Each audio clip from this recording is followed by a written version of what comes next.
उमर बिन अब्दुल अजीज, हम मुसलमान ऐशो इशरत में डूबे हैं। हमें अपने बीवी बच्चों से फुर्सत नहीं। हमारे लिए अब सब कुछ दौलत और शोहरत बन चुकी है। हमें जिहाद का जज्बा उभारने के लिए ड्रामों की जरूरत आ पहुंची है।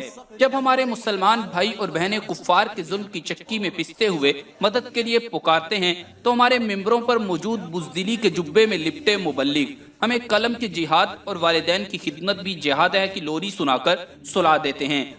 हजरत उमर बिन अब्दुल अजीज, जब अंबिया की कब्रों की बेहुरमती की जाती है तो हम खामोश रहते हैं। जब मलबों से बच्चों की लाशें निकलती हैं तो हम खामोश रहते हैं। जब हमारी माओ बहनों की इज्जतें तार तार की जाती हैं तो हम खामोश रहते हैं। जब आम मुसलमानों की लाशें कब्रों से निकाल कर जला दी जाती हैं तो हम खामोश रहते हैं। और आज आप और आपकी अहलिया और गुलाम की कब्रों से लाशें निकाल कर जला दी जाती हैं, तब भी हम बेहिसी से खामोश रहते हैं और बुज़दिली के टसवे बहा देते हैं। हजरत उमर बिन अब्दुल अजीज, हम एटमी कुव्वत रखते हैं, हम बहादुर तरीन आर्मी रखते हैं, हम अफरादी कुव्वत भी रखते हैं, लेकिन हम 313 वाला वो ईमानी जज्बा नहीं रखते जिसकी हैबत से वक्त की सुपर पावर्स लर्ज उठती थी। हम वो गैरत नहीं रखते जो हज्जाज बिन यूसुफ जैसा जालिम और सफाक शख्स भी रखता था कि दैबल से एक औरत मदद को पुकारती है तो मोहम्मद बिन कासिम राजा दहर की ईंट से ईंट बजा देता है। यहाँ बच्चों, बूढ़ों, माओ, बहनों की इज्जतें ताराज होती रहीं। हम सोए रहे और आज कब्रों में मदफून लोगों को भी न बख्शा गया।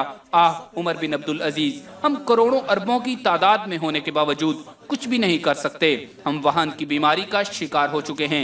हमें बीवी बच्चों, मालो दौलत और शोहरत की बेड़ियों ने जकड़ रखा है।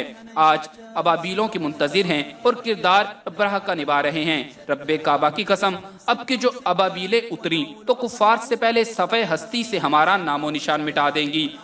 उमर बिन अब्दुल अजीज, अबू लोलो मजूसी से लेकर इब्ने मुलजिम तक और बच्चों की सिस्कियों से लेकर कब्रों की बेहुरमती तक हम कुछ नहीं भूले।